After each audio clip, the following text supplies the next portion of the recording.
Happy Monday, you beautiful people. Long time no see. It's one of those rare days that I'm off training and I'm off work, so I'm super excited for the day. Well, I'm off training, but I'm not really off training prep.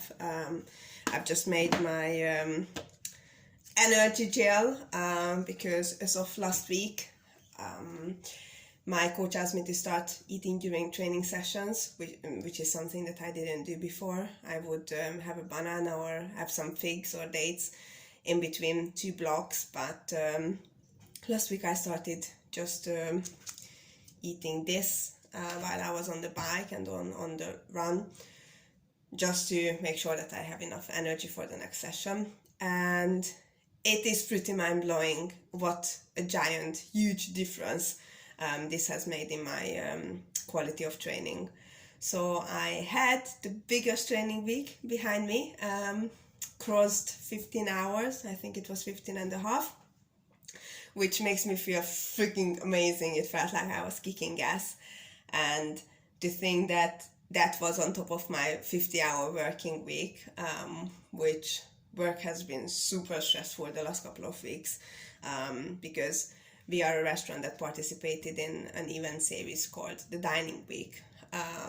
So it was super busy, super stressful, just really a lot to get on with. But to know that I could fit these 15 quality hours of training on top of that is just a really empowering thing to realize. And it's really, really true. And now I'm realizing that you find time for whatever you want to find time for. I started waking up at 5 o'clock in the morning, so I have time in the morning to have breakfast and do my meditation, and then be in the gym for 6, 6:15, 6:30, depending on how lazy I am with my morning routine. But the meditation is something that I skipped for quite a few weeks because I felt like I just had no time or space for that in my life.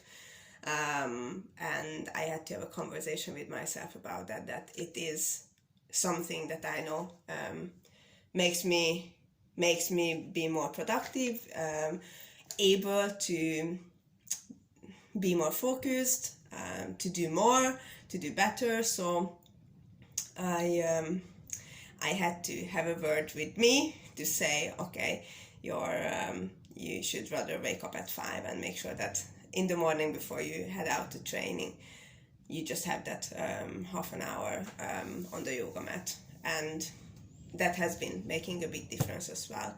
So even though my legs are in pieces because I was crazy enough to go and do CrossFit on Saturday and then get on the treadmill for a 15K run. And Saturday is obviously the very end of my training week. So by Saturdays, my legs are officially fogged most of the times. But I don't do CrossFit every week. Actually, I haven't done CrossFit for the last 2 weeks because I had some easy and recovery weeks in between. And now I am officially walking like a penguin. My muscles are really not happy with me at the moment. But I guess it's one of those things that the legs are by now used to cycling and running the distance and the volume that I'm doing at the moment. But weight training will be the way forward to get them, I guess, stronger and just put some different kind of exercise on them, which will help them improve. So as much as this is really painful now, and I looked so funny last night, and there were actually some guests that I had to walk down the stairs to show their way to the restaurant, and I was like, oof, it was embarrassing. So I had to make a comment to the guests behind me saying, I'm really sorry about my funny walking, but training has been super tough this week. And then they were just laughing, probably not knowing where that comment came from. But you live and learn, you practice makes perfect, and you eventually get better with time. So that's about that. It is week 19 and I've got just under 3 months until the half Ironman in Marbella. got the flight tickets and the accommodation booked, and it's going to be 8 days in the sun. And I know I'm not going there on holiday, sipping cocktails and doing nothing. It's going to be acclimatization, is that the word? I believe that might be the word. Oh boy, I'm losing English. Right, so we are going there 8 days before race day, just so our bodies have enough time to get used to the Mediterranean sun.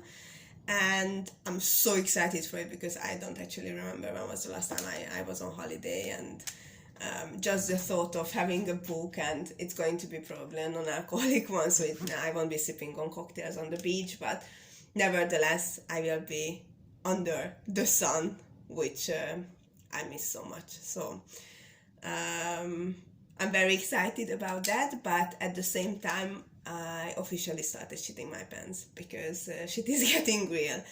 And I had the usual weekly swim session with the triathletes yesterday. And I don't know if there was a special occasion, but the pool has never been this busy. I think all the nation triathletes were swimming with us yesterday.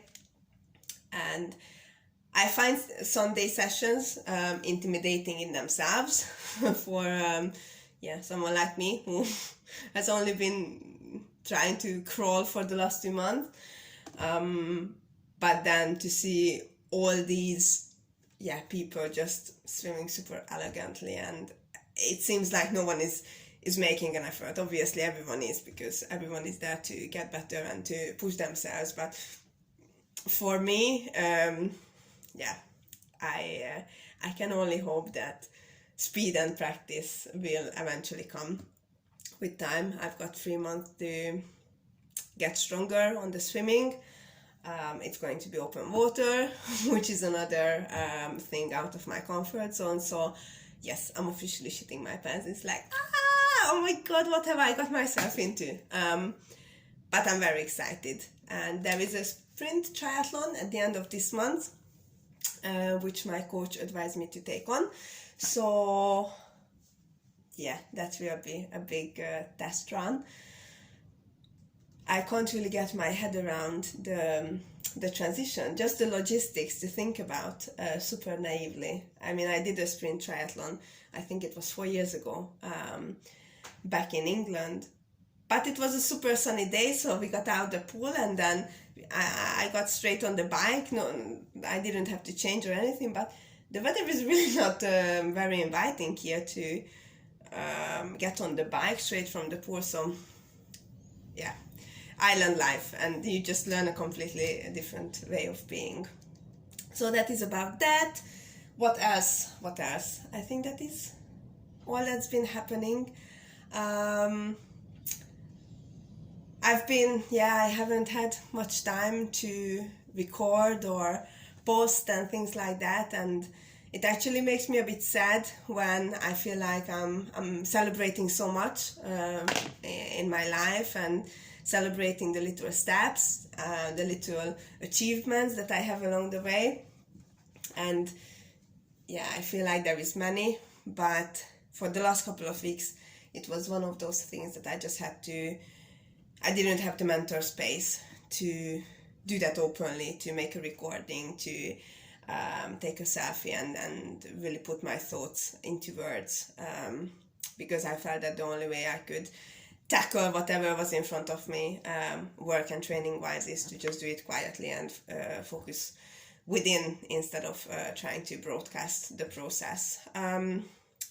But now that dining week is over and I'm hoping to get my regular life back, at least in the sense of work, and I haven't seen my training plan for this week, but I would imagine that after 15 hours last week I will have an easy / recovery week ahead. So yeah, this morning felt like, okay, now it's time to get back out there. And I do these recordings mainly for myself, for my future children that I hope for one day. as a reminder or a documentation of this crazy process. Because I think when you're working so hard on getting somewhere or achieving something, we all have the tendency of forgetting how much we struggled, or what were the struggles, or how appreciative and grateful we need to be of the process and every single step along the way. So this is the videos for myself to remember that. And I feel really grateful, because I feel it's something that I can really embrace every single day. So when I'm on the treadmill, dying with my interval run, or in the swimming pool, feeling like everything is all over the place and my breathing is off and I can't hold my body in the right posture, then I just remind myself that I'm working on my dream becoming a reality, and I'm showing up and I'm doing the best I can, and that is all you can ask of yourself. So don't get disheartened. And one thing that I starting internalizing more and more the last couple of days is children's mindset. Children don't give up when they are learning to walk. They get up, they stumble, they fall, they try for a very long time before they can make a few steps, and then they fall back, and they just keep on trying and trying, and eventually the day will come when they can make a few more steps, and then they will walk. And us adults, for some weird reason, we forget how not to give up, how to get rid of the mindset where quitting is simply not an option, and you just have to accept the grind, and that excellence or any achievement really takes real craft and time and hard work and frustration and sweat. So it is something that I feel has been helping me a lot. And every time I feel frustrated, or I feel stuck, or I feel that I don't have the energy level that I would want to have, or that the session is not going as good as it should, or as good as I would like it to, then I just remind myself, okay, Adele, just get back into your child mindset and embrace the process and smile, because we have two options. We either get frustrated and angry, or we embrace that this is part of the journey. And then, weirdly enough, that moment starts to become better, and the session becomes more enjoyable. So yeah, don't get too hooked up on the end goal. That would be my message for today. Embrace the journey leading up there, which is these days is something that keeps me excited and happy, and as much as my legs are in pieces and I can barely walk, it makes me happy. So whatever you're up to today, I hope you have a magical one, a wonderful week ahead. I know the world is a crazy place, and very, very, very distressing things are happening out there. But take this as an opportunity to really think about how much beauty you have in your life, and really don't take anything for granted, such as waking up in peace and being able to go on the street free and buy whatever you need to buy, and have a workplace that you can walk into, and just live a regular life as a free mom. We are very lucky. So I hope to see you again very soon. Love you all. Have a magical day, and I will see you later. Alligator. Bye.